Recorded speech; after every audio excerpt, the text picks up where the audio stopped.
Greetings, inquisitive friends. Today we embark on a breathtaking journey through the ages to unravel the mystery of one of history's most enigmatic and controversial figures, Joan of Arc. But don't expect the usual tale of a saintly warrior. We'll dig deeper to uncover a truth that may shock you. Ready for unexpected twists? Then buckle up, let's begin. Our story begins in the quiet French village of Domrémy, located in the province of Lorraine. It was here, in a humble peasant family, that Joan was born, later to be known as the Maid of Orléans. The exact year of her birth is a matter of debate, but most historians agree it was 1412. The times were turbulent. France was being torn apart by the bloody 100 Years' War with England. English troops, like locusts, were devastating French lands, and the rightful heir to the throne, Dauphin Charles, was hiding in fear, fearing for his life and his claim to the throne. Joan grew up as a simple, hardworking girl, helping her parents in the fields and around the house. She learned needlework but never mastered literacy. However, even at a young age, she stood out among her peers for her deep religiosity and piety. Joan often visited the church and spent long hours in prayer, seeking solace in her faith. And then, when she was only 13 years old, an event occurred in her life that would forever change her destiny. One day, during prayer, Joan experienced a vision. Saints appeared to her: Archangel Michael, Saint Catherine, and Saint Margaret. Their voices sounded clear and commanding, ordering her to go to Dauphin Charles and help him drive the English out of French lands and restore legitimate rule. Imagine a young, uneducated peasant girl receives a direct command from heavenly forces to save France. It sounds like the beginning of an epic legend, doesn't it? But let's not jump to conclusions. Naturally, Joan was frightened and shaken. She felt unworthy of such an important mission. But the voices of the saints grew louder and more insistent, leaving her no choice. She felt that she could not disobey the will of heaven. It was her duty, her predestination. And so, a 17-year-old girl, leaving her home, dressed in men's clothing, embarks on a dangerous and long journey to the Chateau de Chinon, where Dauphin Charles was hiding. She had to cross hundreds of kilometers through war-torn land, teeming with bandits and enemy soldiers. But Joan was full of determination. She believed in her mission, believed that God was leading her, and no difficulties could stop her. She was accompanied by only a few loyal companions who believed in her divine destiny. Arriving at Chinon, Joan obtained an audience with Dauphin Charles. Charles, exhausted by defeats, betrayals, and doubts, treated her with great skepticism. He decided to put the girl to the test to verify the truth of her words. During the audience, he hid among the courtiers, hoping that Joan would not be able to recognize him. He wanted to see if she really possessed the gift of foresight, as she claimed. Joan entered the hall, filled with noble dignitaries. She looked around at those gathered and, without hesitating for a second, went directly to Charles, who was standing at the very back of the crowd. Kneeling before him, she greeted him as the rightful king of France. All those present were amazed. How could she have recognized him among the many disguised courtiers?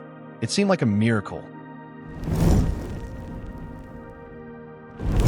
Charles was no less amazed than the rest. He could not believe his eyes. Could it really be true? Had God sent him a savior? Ultimately, he decided to believe Joan. He agreed to provide her with an army and allow her to participate in the siege of Orléans, a strategically important city under English control. The liberation of Orléans would be a turning point in the war. And here begins the most incredible thing. Joan, leading the French army, begins to win one victory after another. Her faith, fearlessness, and charisma inspire the soldiers. They are ready to follow her through fire and water. Rumors about Joan, sent by God, spread throughout France, instilling hope in the hearts of ordinary people. She becomes a symbol of resistance and liberation. She is called the Maid of Orléans. Under her leadership, Orléans was liberated from a long and bloody siege. The French regained their spirit, believed in their strength. Soon Joan convinces Charles to go to Reims to be crowned as the rightful king of France. Reims, a city located deep in enemy territory, was taken without a fight. In Reims Cathedral, Charles was solemnly crowned, becoming Charles VII. The legitimacy of his power was restored. It seemed that there would be no end to Joan's triumph. She believed that her mission had been accomplished. But fate, as is known, is often cruel and unpredictable. During the siege of Compiègne, a small town, Joan was captured by the Burgundians, allies of the English. The circumstances of her capture still remain a mystery. The worst thing was that Charles VII, whom Joan had helped ascend the throne, made no effort to ransom her from captivity. He simply betrayed her, leaving her to the mercy of fate. Why'd he do that? Perhaps he was afraid of her influence. Perhaps he believed that she had fulfilled her role. In any case, his betrayal proved fatal for Joan. The English, thirsting for revenge, handed Joan over to a church court, accusing her of heresy, witchcraft, and wearing men's clothing. The trial was biased and unfair. Joan was subjected to humiliating interrogations, intimidated, and mocked. She was not given the opportunity to defend herself, and her testimony was distorted. And so, on May 30th, 1431, in the Old Market Square in Rouen, under the approving shouts of the English, Joan of Arc was burned at the stake. She was only 19 years old. Her death was a tragedy for all of France, but her name remained alive in the hearts of the people. But the story of Joan does not end there. 25 years after her death, Charles VII, perhaps tormented by remorse, initiated a new trial. Joan was acquitted and found innocent. Her name was cleared of slander. In 1920, the Roman Catholic Church canonized Joan of Arc, adding her to the ranks of the saints. She became a symbol of French patriotism and faith.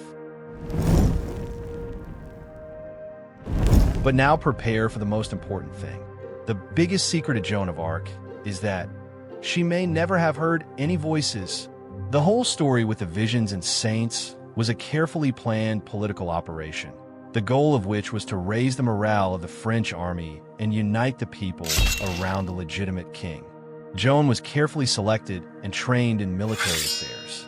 She was instilled with a belief in her mission, and she brilliantly played her role. She became a living symbol of hope, a legend created to achieve political goals. She was used as a pawn in a big game, and then betrayed when she ceased to be needed. The true story of Joan of Arc is not a story about a saintly warrior, but a story about how those in power manipulate people, using their faith and ideals to achieve their selfish goals. It is a story of betrayal, deception, and political intrigue. Did you like this version of the story of Joan of Arc? Leave a like, subscribe to the channel so you don't miss new revelations and historical investigations. And be sure to write in the comments what you think about this alternative interpretation of the life of the Maid of Orléans. Did you believe in her sanctity?